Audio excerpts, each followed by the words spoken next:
غير المغضوب عليهم ولا الضالين آمين. اللهم صل على سيدنا محمد الفاتح لما أغلق والكاتم لما سبق ناصر الحق بالحق والهادي إلى صراطك المستقيم وعلى آله حق قدره ومقداره العظيم. سبحانك لا علم لنا إلا ما علمتنا إنك أنت العليم الحكيم. رب اشرح لي صدري ويسر لي أمري وعلى عقدة من لساني يفقه قولي. كفاك ربك كم يكفيك واجبة كفكاه كمين كان من كرك يقر كرك كر الكاذب كرك يأتي مشمشكة كالكل بالفلك. كفاك ما بك كم يكفيك كربته يا كوكبا كان يهكي كوكب الفلك. سبحان ربك رب العزة أما يصفون وسلام على المرسلين والحمد لله رب العالمين. أيها wanda muke tare a wannan guri a musamman babban shehunmu Shehu Malam Alhassan Jos da Shehu Malam Yahaya Maigana da Shehu Malam Muhammadu Murtada Katsinawa da Shehu Malam Hassan Fambeguwa da dukkan sauran manyan bayin Allah da muke tare a wannan guri. Muna karanta sallama bisa umarnin Allah tabaraka wa ta'ala, bisa kuma umarnin manzon Allah sallallahu alaihi wa sallama, ita ce kamar haka: assalamu alaikum wa rahmatullahi ta'ala wa barakatuhu. Alhamdulillah yan uwa, kafin in shiga abin da zan shiga a takaici, zan dan yi ta'aliki akan maganar aramma, saboda ya so wani waje inda yake mana kaikayi. Na ne yake mana kaikayi, aramma ya ba da shawara wa iyaye cewa a kai yara makaranta su karanci alkur'ani, sannan don su karanci alkur'ani sai su karanci manzon Allah kuma, saboda yan uwa manzon Allah sallallahu alaihi wasallam ya faɗa mana cewa al-ilmu ilmani, shi ilimi iri biyu ne.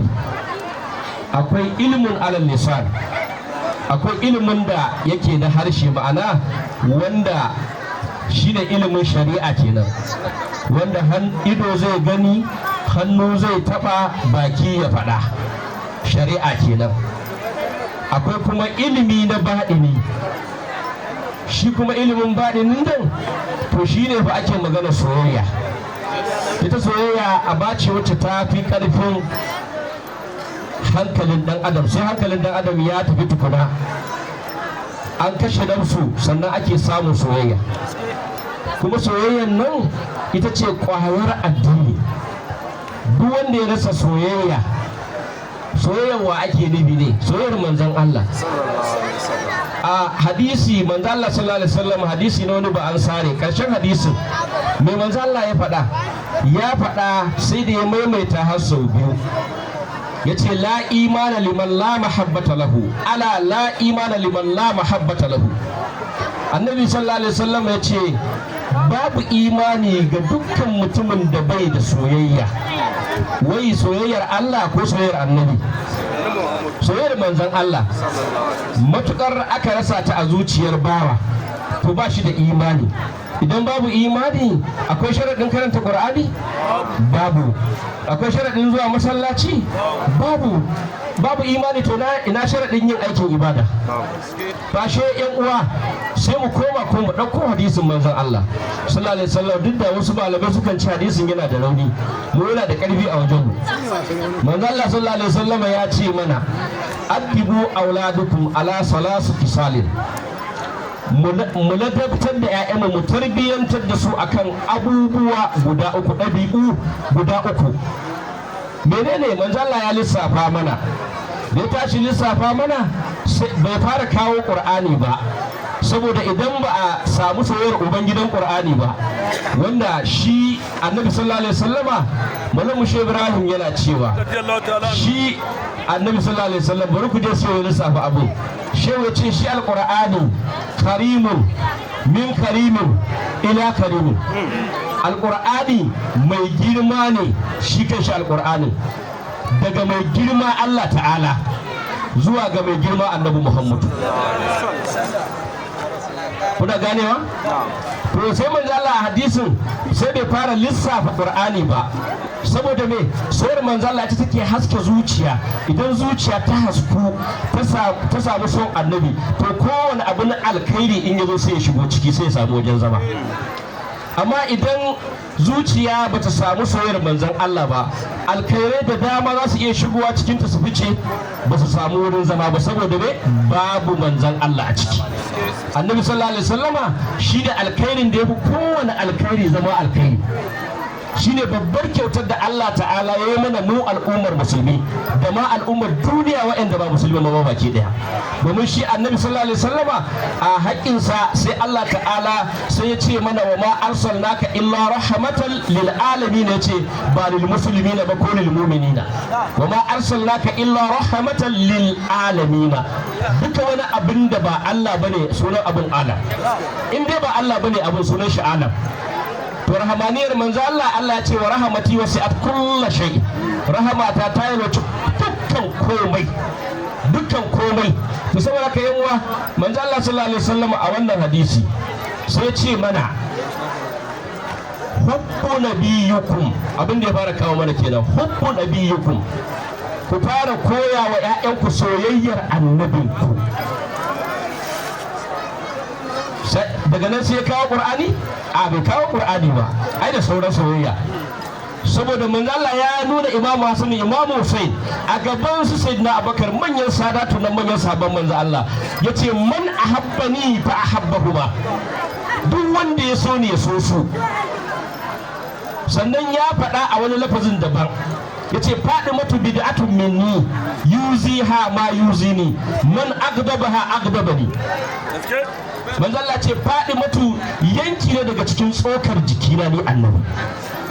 Duk abin da ya cuta wa Fadima ya cuce ni, duk abin da ya faranta wa Fadima ya faranta mini.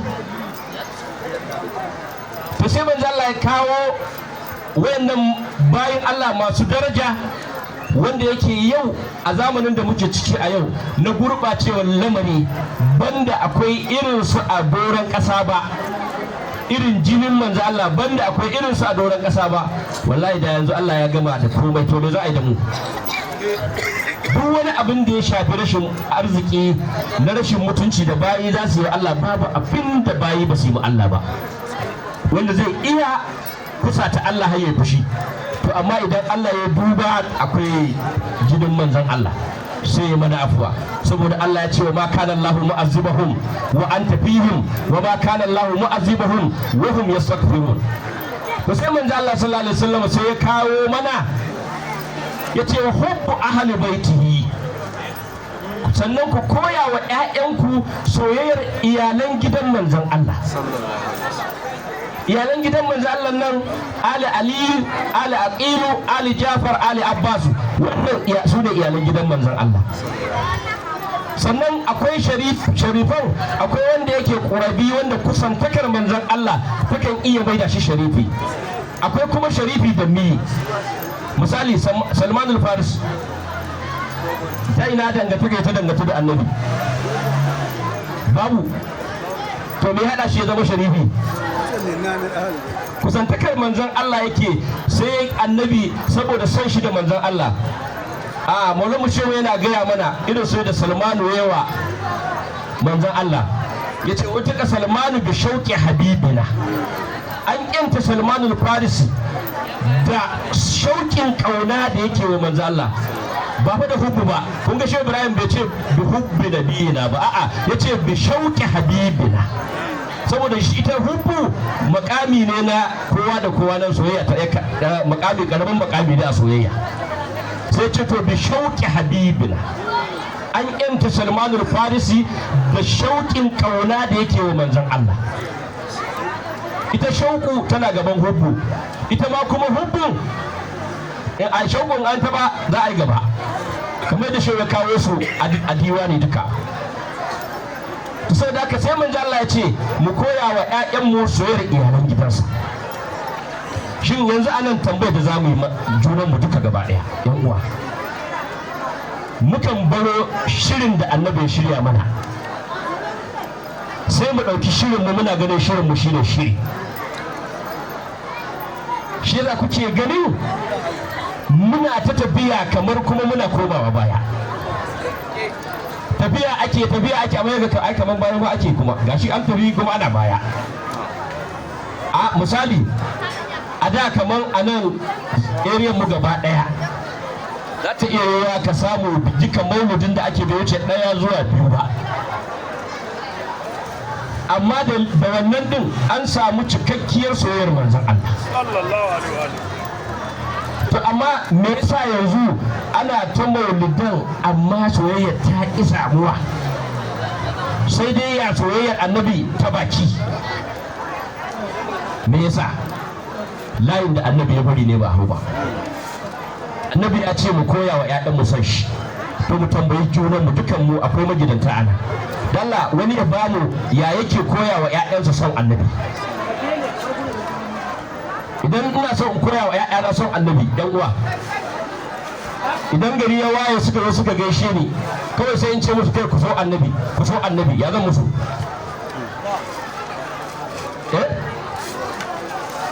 Wai na tambaya ne in ina so in koya wa ƴaƴana son annabi in bi umarnin wannan hadisi da manzo Allah, umarni ne ba fa shawara ya bamu ba, umarni ya mana mu koya wa ƴaƴan mu son shi.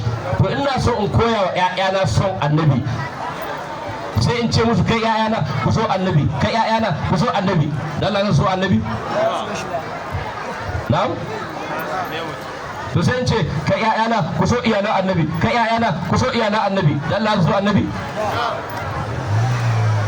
Ko ta hanya zan bi? Karanta musu tarihi. Hanyar da zaka bi ba tarihi za ka karanta musu ba. A yaro karami ba magana tarihi yake bukata ba. Karamin yaro abin da yake bukata, abin da ya fi so a rayuwar shi, sai ka duba abin da ya fi ƙauna kai masa, to sai ka zo ka bashi sai ka ce gashi saboda annabi.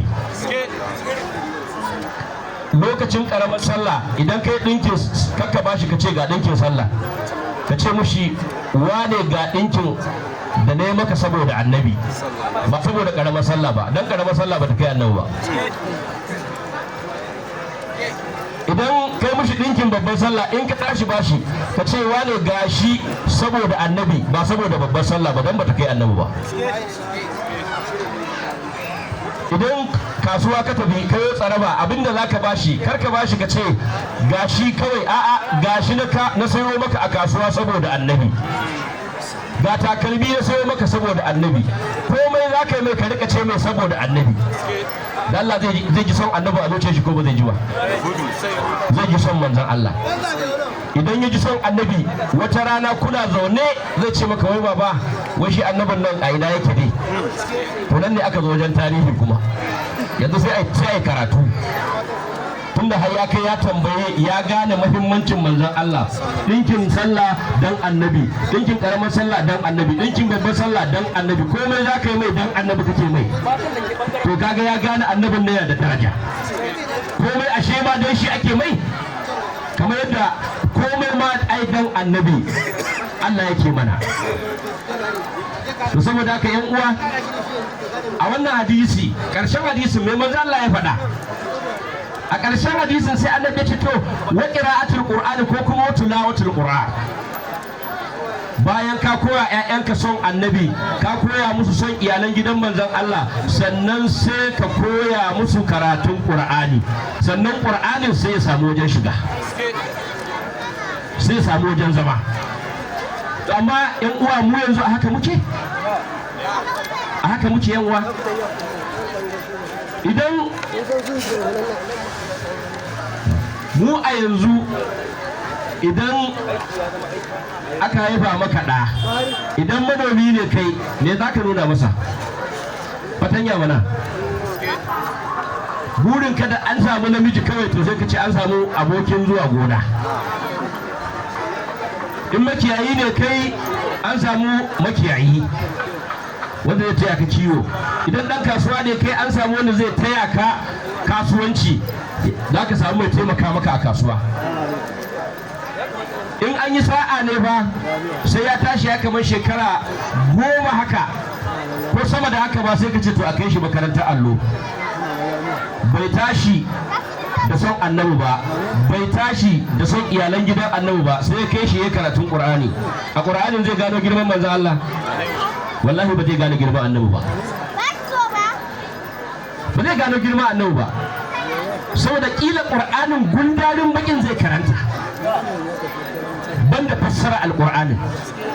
Shi Qur'ani ai larabci ne, iya gundarin bakin zai karanta. In ya karanci gundarin bakin sai bai san menene ake cewa ba, tarihin waye ake yi. In an zo tarihin Musa, to yaya tarihin yake bai sani ba, tarihin Ibrahimu bai sani ba, na annabi Isa bai san, na sauran annabawa 25 da aka yi tarihin sa a Qur'ani bai san su ba,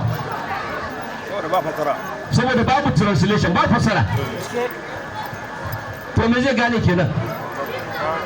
Ba muna inkarin karatun Qur'ani bane. Mu ala tariqati tijaniya duk duniya a yau babu dan da isa ya daga mana hannu ya ce ya fi mu san alqur'ani, babu shi, babu. So Shehu Ibrahim babbar karama, Shehu Ibrahim alqur'ani. Sannan Maulana Shehu Tijani babbar karama shi alqur'ani. Sannan mu ne a tariqar tijaniya duk musulmin da ke Najeriya a yau babu wanda in muka daga mutum daya ya isa ya dago mana na biyu a Qur'ani a Najeriya.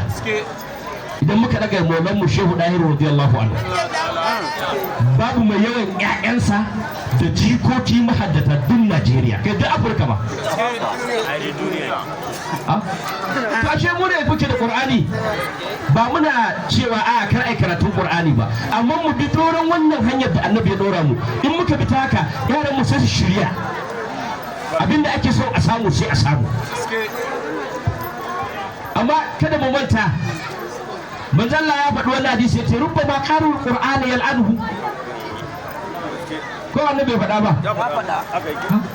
To saboda ka ƴan uwa mu dage mu koya wa ƴaƴan mu son manzon Allah, mu koya musu son iyalan gidan annabi, sai mu kawo karatun alqur'ani. Farko dai in aka samu son annabi, aka samu son iyalan gidansa, to an sha magani, an sha maganin kabin tilawa. Shi za ka ce ganin a gidan Shehu Dahiru da yake da soyayya ake fara tashi, sai ga yaro shekara 6 Qur'anin hayya hauna. Dalili an tashi da soyayya ta manzon Allah, an tashi da soyayya ta iyalan gidan annabi, an tashi da soyayya ta bayin Allah. Ba inkarin dukkan hadara ta Allah baki daya, sai ga duk abin da ake nema kawai da an tura sai ya shiga, kamar memory ne, kawai da an tura sai a ce ya hau ya shiga. Sau da ka yan uwa, a bisa umarni Allah ya sani, bisa umarni na shaida da ke wannan guri shi Malam Alhassan Jos, har na zauna a nan na gabatar da abin da na gabatar zuwa yanzu. Muna kira ga yan uwa, babban hadara ta Maulana Shehu Ibrahim, kamar yadda Maulana Shehu Kabir da zai faɗa, hadara ce babba, kogi ne, babban kogi.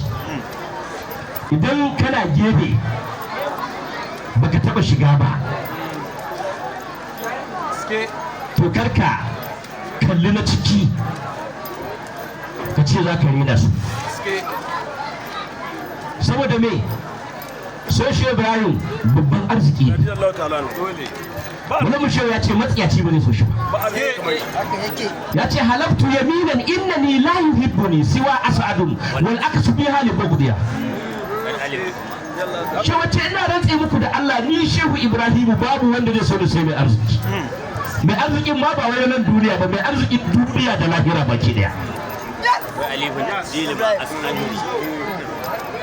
To saboda haka yan uwa, Shehu Ibrahim wani babban al'amari ne, sai wanda Allah ya rubuta. Kuma ita soyayya ba ƙarya ba ce, gaskiya ce. saka masoya shehu suna nan, ana kuma soyayya shehu kuma cikin manzon Allah. Saboda shehu wasu suna cewa akwai baitin da shehu ya yi, suna cewa wai wannan baiti shehu ya ce wa man yuhibbuni wa man yarani fi jannatil kulli bila butanin. Shehu ya ce duk wanda ya gani ni shehu Ibrahimu, to wa man yuhibbuni wanda ya so ni, to ma'anar wa man yuhibbuni bi nurullah, wa man yarani bi nurullah fi jannatil kulli.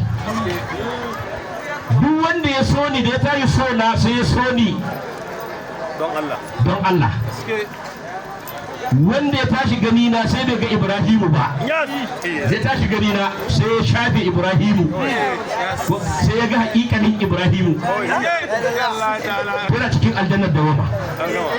So na kayan wa soya ba ƙarya bace, hakika gaskiya ce, shari'a gaskiya ce. kuma shi Ibrahim ya ce isnani laysa minni wala min ad-dariqi fi shay'in majzubun lam yuslim wa salikun lam yajzi. Mutum biyu ba sa cikin tafiya ta, shehu ya ce majzubun lam yuslim, mai jazba wanda baya suluki, ma'ana baya riko da shari'a musulunci, wa salikun lam yajzi, da mai suluki wanda baya jazba baya tare da ni. Amma idan ka hada biyu ba, sai ya ce to jama'atu bihil bahrain, da albarkan manzo Allah na cuda kogi guda biyu na dama su waje daya. To shi su irin su nake damawa in ba masoyana, shi suke da wahalar ganewa, sai aka yan uwa ai mana afuwa, zan takaita a nan insha Allah. Kamar da aka sani, an sani da shi'iri, ina shi'iri da shi'irin na so in yi, to sai dai kuma da yake umarni na shehu ba dama, dole sai na dan tofa abin da aka ce in tofa din cikin yadda su, cikin izinin su. To mun tofa, muna roƙo Allah ya sa a tashi wannan taro lafiya, amma ina roƙo ga kwamiti su ba da dama ya dan yi shi irin nan dan Allah a taimaka mini, da idan ban yi ba na jin daɗi.